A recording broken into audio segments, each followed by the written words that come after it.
Assalamualaikum warahmatullahi wabarakatuh. Selamat siang teman-teman semua. Waalaikumsalam warahmatullahi wabarakatuh. Jadi hari ini tanggal 7 Juli kita akan melakukan diskusi kelompok Kukenta Sago Senapelan untuk membahas program kerja untuk kegiatan kita. Saya persilahkan kepada Pak David selaku dosen pembimbing kita untuk membuka diskusi kita hari ini. Baik, terima kasih. Terima kasih Nidia dan teman-temannya yang berada di dalam kelompok KKN atau Kuliah Kerja Nyata Balik Kampung 2020. Baik, kita tidak lebih efisiennya untuk mempersingkat waktu, bahwa sesuai yang dikemukakan oleh Nidia tadi itu, bahwa kita hari ini adalah melakukan pembekalan. Walaupun pembekalan secara daring yang kita lakukan pada sore hari ini sudah diawali sebelumnya pembekalan melalui daring media WA Group. Namun pada sore hari ini kita mencoba berkolaborasi, mengintegrasikan apa yang menjadi ide gagasan yang sudah kalian coba susun, sehingga kita kolaborasikan dengan program-program yang berada di Kelurahan Sago, tepatnya di Kecamatan Senapelan. Baik, untuk rentang waktu di dalam KKN Balik Kampung ini berapa lama di dalam buku panduannya? 30 hari, Pak. Nah, 30 hari. Maka untuk itu, hemat saya, jangan kita lagi harus menunggu lagi, karena bulan Juli ini sudah 7 hari pada hari ini. Maka sebaiknya bagaimana ini besok kalian itu sudah melakukan progres gitu. Maka untuk itu, yang menjadi diskusi kita pada sore hari ini itu, bagaimana ini kita dapat menyusun ukuran akhir dari sebuah KKN Balik Kampung ini bisa tercapai. Yang pertama tadi itu ya, sebagaimana kita diskusikan di awal tadi, yang pertama itu ada kegiatan dalam bentuk program kerja utama. Nah, program kegiatan kerja utama di sini yang perlu kita pahami adalah bagaimana kalian sebagai generasi muda, sebagaimana yang dikatakan generasi milenial, ya, betulkah sebagai mahasiswa itu selama di kampus itu diajarkan untuk memiliki pola pikir? Jangan-jangan selama ini itu kalian itu hanya mendapatkan sebuah kegiatan kegiatan rutinitas hanya sebagai ritual belaka. Nah, kalau ketika berbicara tentang KKN, itu kalian itu adalah sudah berbicara tentang prakerja. Kalian itu sudah menghadapi dengan dunia luar, dunia nyata.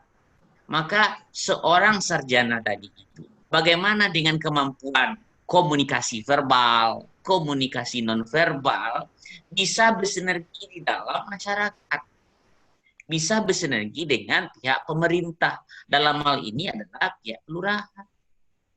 Nah, jadi jangan lagi bahwa kita hari ini, aku KKN, jangan hanya sebatas, ini mohon maaf, sebatas hanya mengejar panjat sosial untuk share di media sosial kalian.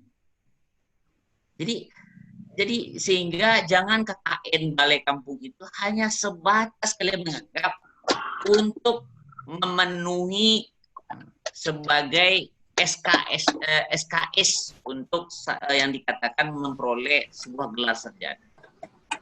Bagaimana kalian jadikan media KKN Bukerta dengan program utamanya itu melihat bagaimana mampu melihat potensi di kelurahan itu. Maka hal yang harus dipetakan untuk membuat kegiatan utama itu adalah kita harus mampu melihat potensi di kelurahan itu. Keterbatasan kalian melihat tentang potensi di kelurahan itu, makanya kalian harus kolaborasi dengan pihak kelurahan. karena pihak kelurahan lah yang sudah secara baik, secara mendetail potensi apa yang terdapat di desa, di Kelurahan Sagu. Jadi gunakanlah komunikasi yang baik. Maka rancangan ide yang kalian susun itu coba kalian identifikasi dengan program kelurahan. Kelurahan hari ini apa yang mereka ingin lakukan. Maka jangan-jangan program dari kelurahan itu bisa kalian bersinergi dengan mereka. Sehingga kalian menjadi user di situ.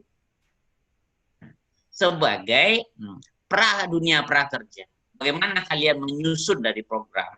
Bagaimana kalian mencoba mengaplikasikan kegiatan itu. Maka dalam hal ini, jangan kita lagi membawa pure atau murni sebagai mahasiswa. Tapi bagaimana mencoba melatih kecerdasan emosional di dalam kelompok, kecerdasan emosional di dalam pihak pemerintah, kecerdasan emosional di tengah-tengah masyarakat. Nah, jadi di situ akan kelihatan kalian itu sejauh mana kalian terbiasa melakukan kegiatan itu, memiliki sebuah rencana, dan sejauh mana rencana itu tercapai sebuah tingkat capaiannya. Maka kalau rencana kegiatannya tidak tersusun secara matang, maka apa? Mendekati sebuah hasil yang gagal. Maka ketika rancangannya itu baik, maka disitulah akan terlihat capaian yang menjadi sebuah tujuan dari kegiatan. Maka yang kalian sudah diskusikan tadi itu ada berapa yang muncul? Halo?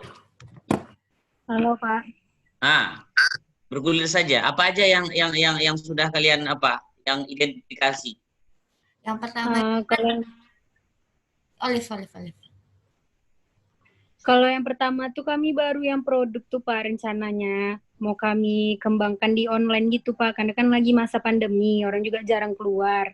Itu yang pertama Pak. Yang harus dipahami, program kerja utama itu adalah sejauh mana kita mampu melihat potret. Nah, potret di Kelurahan Sagu itu kalian sebagai generasi milenial itu orang yang energik yang memiliki ide tadi itu melihat di masa pandemi ini peluang apa yang harus bisa kalian sumbangkan kepada masyarakat Sagu melalui media. Jadi jangan lagi dibayangkan sanitizer, bagi sembako, kemudian membuat cuci tangan. Itu adalah masa-masa sebelum new normal. Itu adalah tema kegiatan relawan COVID. Kalau yang KKN balik kampung, melihat potensi di wilayah desa atau kelurahan tempat kalian itu, bagaimana kalian mampu menciptakan, nah itu yang dikatakan, kalau belum ada ya, ada sebuah novelty, ada pembaharuan di sana yang kalian lahirkan. Kalian kan berbagai ini, saya tanya identifikasi dulu, berapa fakultas di 10 orang ini? 3 Pak. Nah, 3, dari fakultas mana aja? Teknik, FISIP, Pak. Nah, FISIP sekarang bagaimana kalian ini dari 3 fakultas ini kolaborasi sehingga melahirkan sebuah gagasan.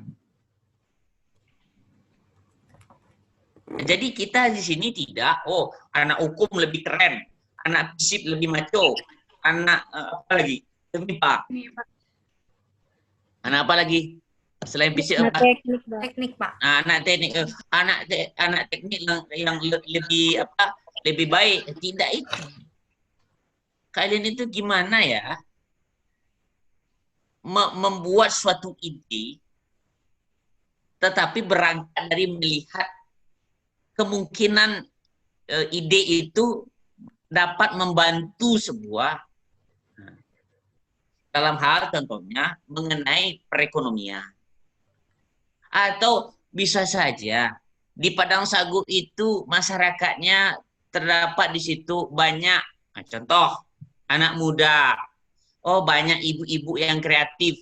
Bagaimana potensi itu kalian angkat untuk melahirkan sebuah potensi itu menjadi sebuah nilai baru atau nilai tambah.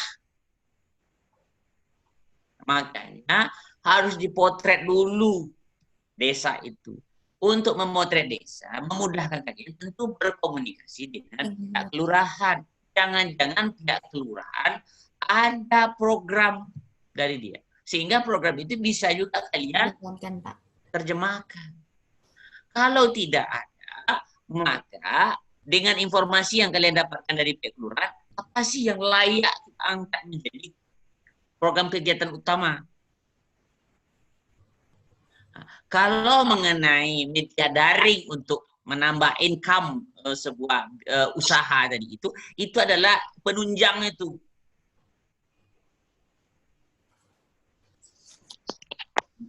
Berarti itu nggak wajib maksudnya, Pak? Indra, kegiatan KKN balik kampung itu dua deh. Yang utamanya itu tadi. Sejauh mana kita melihat potensi dari desa tadi itu, maka saya contohkan seperti kalau seandainya di Rimbo Panjang sana, di situ adalah orang tani nenas. Bagaimana ini meningkatkan petani nenas tadi itu memiliki sebuah kualitas nenas yang baik, memiliki sebuah nenas tadi itu tidak hanya sebatas nenas saja yang dijual. Bisa jadi seperti keripik nenas atau produk lain. Nah, maka apa? Ketika nenas tadi itu melahirkan sebuah memiliki penambahan nilai, apakah dalam bentuk makanan lain, itu adalah nilai tambah. Sama kayak ini, kalian tangkap ikan. Ikan itu yang kalian tahu itu kan hanya digoreng dan digulai kan. Lalu bagaimana ikan tangkapan tadi itu diasapin, dikeringkan, di apa lagi? Ya apa seperti dikukus. Ya yang seperti apa itu tulang itu menjadi lunak sehingga dikemas secara baik sehingga nilainya itu lebih mahal daripada hanya sekedar ikan habis dipancing atau ditangkap.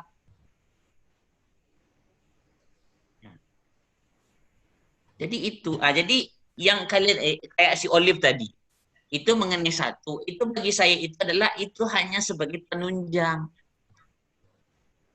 bukan sebagai kelompok kegiatan pada program utama. Nah, yang utama yang kalian pikirkan. Makanya untuk mendapat utama bisa berkomunikasi dengan pihak kelurahan. Mana tahu kelurahan sudah punya program di masa new normal ini untuk meningkatkan dari aspek ekonomi atau aspek lainnya. Maka untuk mendapatkan itu adalah kalian harus berkomunikasi.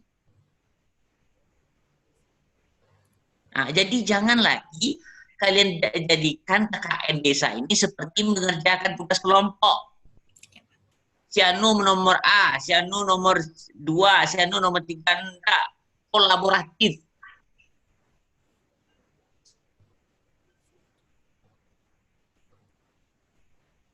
Nah, jadi sama deh kita itu bisa melahirkan sesuatu. Nah, sharing item-item kegiatan ya itu grup WA. Nah, kalau ide aku begini, tahapnya begini. Nah, menurut siapa bagaimana? Begitu.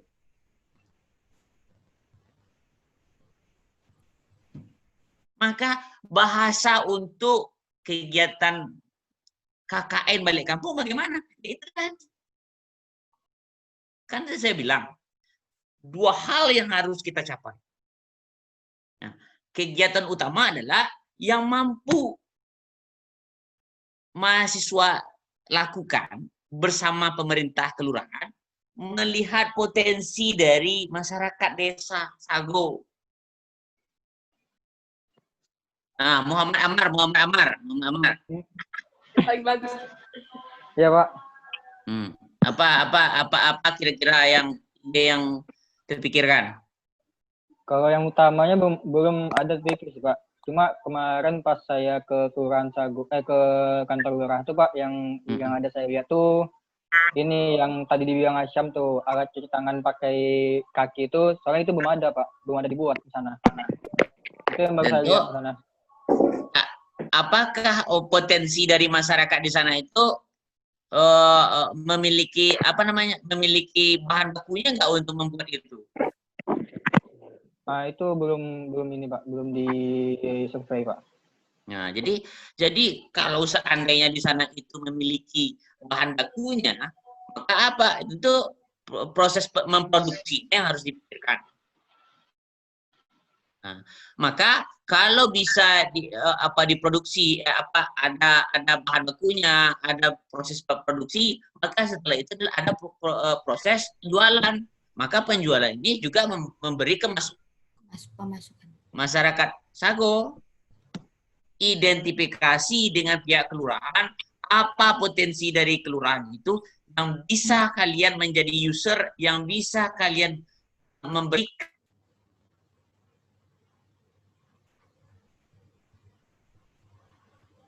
bisa masyarakat pemerintah tingkat kelurahan di Sago sehingga dapat dirasakan go. Pak, besok kami mau Pak ngomong sama kelurahannya Pak. Ya, mengomong dengan Tentang kelurahan. potensi masyarakatnya gitu Pak. Maka kalau ingin mengomong dengan pihak kelurahan, pesan saya, kedepankan adab sopan santun. Kalian itu belajar sebagai pelayan. Kalian itu adalah bisa menjadi sebuah influencer. Menjadi contoh. Nah, maka apa? Nah, inilah ketika adab sopan santun kalian jaga, maka komunikasi itu akan efektif. Tujuan KKN kalian itu akan tercapai. Tapi kalau tidak mengedepankan adab sopan santun, nah ini sulit akan tercapainya tujuan dari KKN balik kampung.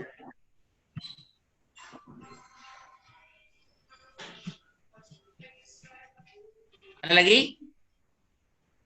Pak, gini Pak, kan saya lihat kan Pak, kalau lihat peluang sebetulnya banyak Pak. Kayak yang kita tahu Jalan Samratulangi itu kan banyak orang jualan. Itu kayak orang jualan seperti kue dan kerupuk, itu rata-rata dua itu kan Pak. Itu bisa nggak sih Pak kita jadi salah satu program kerja utama kita? Bisa deh.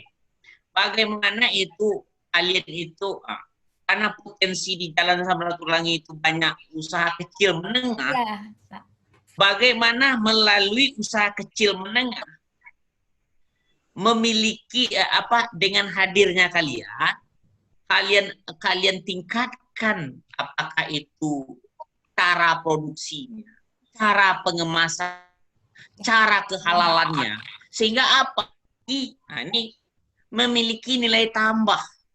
Oh, pembuat jenis kehalalannya ada label halal. Kemudian kemasannya bagus, bukan plastik. Yang plastik itu yang tebal itu yang murni plastik. Jadi kalau kemasannya itu higienis, maka apa? Barang yang kita jual itu ini memberikan kepastian kepada masyarakat sehingga memancing calon konsumen untuk mencari produk di suatu daerah tadi. Terus kayak makanya untuk itu kalian yang harus kolaboratif, saling sharing 10 ini. Sharing dengan pihak kelurahan.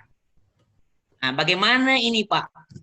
Potensi yang sudah ada sekarang ini kita kemas, kita lakukan penambahan seperti yang kita omongin tadi itu, sehingga apa? ada nilai jual tambah, ada nilai tambah. Contoh lagi, bisa saja lapak-lapak di sana itu bagaimana kapan perlu diseragamkan, Pak. Oh iya Pak. Kayak Sehingga apa? gitu, Pak, ya. Ada sebuah estetika berjualan di pinggir jalan. Nah, jadi banyak hal yang bisa kita lirik. Nah, jadi dengan contoh-contoh yang kita omongan, yang dikemukakan oleh Nindi tadi, nah, itulah bagian potret yang bisa Kita menjadi ke dalam kegiatan KKN desa ini, KKN balik kampung ini. Makanya, clue-nya saya bilang, kalian harus kolaborasi dengan pihak kelurahan. baik, Pak. Kelurahan lah yang menjembatani kalian ke warga. Sehingga visi misi kalian itu atau program kerja yang akan kita buat atau program yang sudah disusun oleh kelurahan tadi bisa kalian menjadi influencernya. Nah, jadi itulah Nindi, Muhammad, Olive, Wahyu, Yogi, Asam, Nikita, Ofat, Kurdun, Aulia yang harus segera kalian komunikasikan dengan pihak kelurahan. Nah, ketika ada komunikasi lebih dengan pihak KKN, silakan konfirmasi dengan saya. Ya. Nah, kemudian setiap item kegiatan, makanya persiapkan absensi. Itu menjadi report, dokumentasi. Dokumentasi ada 2, video dan foto. Lalu kalian juga harus membuat blog kapan perlu. Sehingga bisa di-share kemana-mana. Kemudian kalian harus bermitra dengan media online. Kegiatan yang kalian lakukan itu bisa diekspos. Nah, jadi makanya untuk itu sebelum melakukan itu buatlah perencanaan, saya bilang. Kapan perlu ya identitas kalian pasang. Alma mater, apakah membuat name card. Makanya agar tersubsidi tentang komunikasi yang akan kalian bawa ke kantor kelurahan, makanya itu saya bilang gunakan konsep ATM, amati, tiru, modifikasi terhadap kegiatan-kegiatan ya, yang dimiliki oleh universitas lain. Banyak. Lihat di YouTube itu apa ya kegiatan-kegiatan kreatif di masyarakat. Nah, sehingga kalau yang ini nih berpotensi ini untuk di Kelurahan Sago. Nah, di mana nih kita bicarakan yuk dengan kelurahan gitu. Jadi jangan apa ide itu berhenti ketika tidak ada orang yang memberi. Maka itulah yang dikatakan bahwa pengetahuan itu adalah tidak hanya di bangku perkuliahan. Pengetahuan itu di alam semesta. Sejauh mana kita mampu melihat, mengamatinya. Oke? Ya, kita akhiri diskusi kita hari ini. Terima kasih kepada Pak David atas bimbingannya, Pak, dan teman-teman. Saya tutup. Assalamualaikum warahmatullahi wabarakatuh. Waalaikumsalam warahmatullahi wabarakatuh.